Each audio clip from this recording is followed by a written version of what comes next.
Hi guys, welcome back to Trade Manja's weekly series, the stock market recap. As discussed in last week's videos, it now looks like Nifty is in a proper downtrend.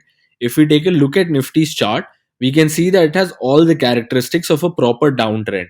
In every swing, Nifty has been making a lower low, and in the upswings, it has been making lower highs. And one more very noticeable pattern is that whenever there are red candles, those candles are completely engulfing and taking over the green candles as well. Moving on to what happened this week. This week, Monday and Tuesday saw heavy selling with the market touching levels of 16,400, after which there was some recovery and Nifty has closed just below 17,000. If we switch to a moving average with some time frame, we can see the clear indications of a downtrend where the stock is continuously taking resistance at the moving average and going in a downwards trend. If we are to switch to an hourly time frame, we can see the same thing where it is making a lower low and lower high in every swing, and the red candles are looking extremely bearish. In the last 1 hour, it has made a red candle, which is an engulfing candle considering the last green candle, and it looks like Nifty is now headed for levels of 16,800. If we are to take a look at the option chain data, we can see that the most number of calls are sold at 17,200 and 17,100 levels, which could act as immediate resistance levels for now, and 16,800 and 16,900 could act as support levels for now. However, as usual, this data is just for the options which have been in the market for 1 day and cannot be trusted blindly. One needs to take a look at the option chain somewhere on Tuesday or Wednesday to have a good idea of where the expiry might happen. Moving on to some important stocks news of the week. The stock market was a sea of red on Monday and Tuesday as investors' sense of security from support from global central banks is steadily facing. However, even in this sea of red, there was one stock which was outperforming, that was Cipla. The stock is up 4% for the week, even though the market has had a pretty bad week. This has happened because the Cipla is seen as a beneficiary if the Omicron variant spreads rapidly in India. The company's COVID 19 drug portfolio helped its earnings immensely during the second pandemic wave as sales rose due to a surge in hospitalizations. Another reason is that the drug major announced that it has received final approval for the lanreotide injection from the US FDA, which is big news for any pharma company. In other news, Indian Oil Company has announced that it is going to invest 9,000 crores for setting up a new crude oil pipeline. The company said that it is setting up a new crude oil pipeline system with a nameplate capacity of 17.5 million tons per annum from Mundra in Gujarat to Panipat, Haryana.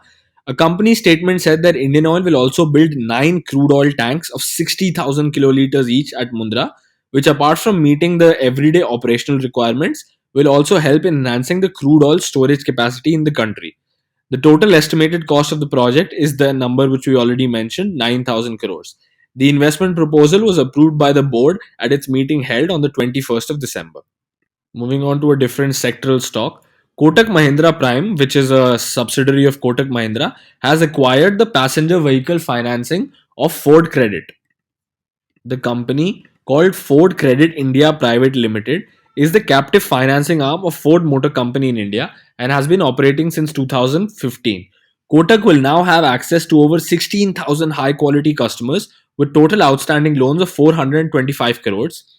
The Ford Indian Private Limited arms also will be transitioning to Kotak Prime in a planned manner over the next few months, Kotak Prime said in a statement.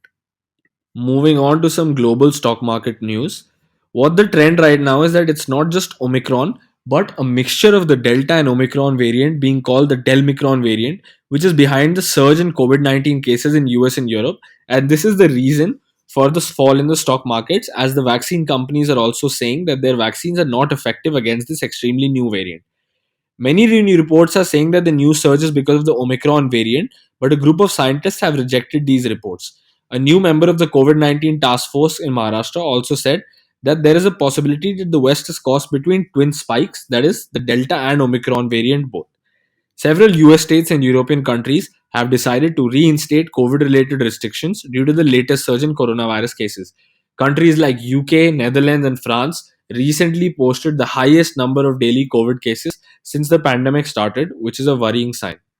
In other news, Japan's inflation has hit 2%, While this number may seem like low, it is true because the number lags behind its global peers. The underlying price trend is being obscured because of the distortions which are caused by the government policies to drive lower phone charges. This inflation number, which we see as 2%, is the number from which the phone charge increase have been taken out. Cell phone fees are down 54% from a year earlier. Stripping out the phone factor, core inflation is about 2%, according to a Bloomberg calculation. Inflation has only reached the Bank of Japan's 2% target during the year following a sales tax hike in 2014. Even though the data suggests Japan has more inflation than the headline figure indicates, economists don't see any change in Bank of Japan's main interest rate setting in the horizon. As the country has been struggling with a slowing economy and stagflation from a very long time, and their bank is stuck in a loop where it does not know whether to increase rates or decrease rates to try and stimulate the economy.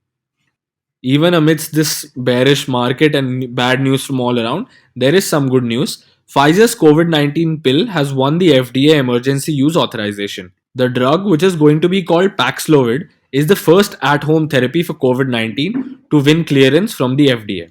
This has helped deliver a more convenient treatment option for at risk patients at a critical point in the pandemic.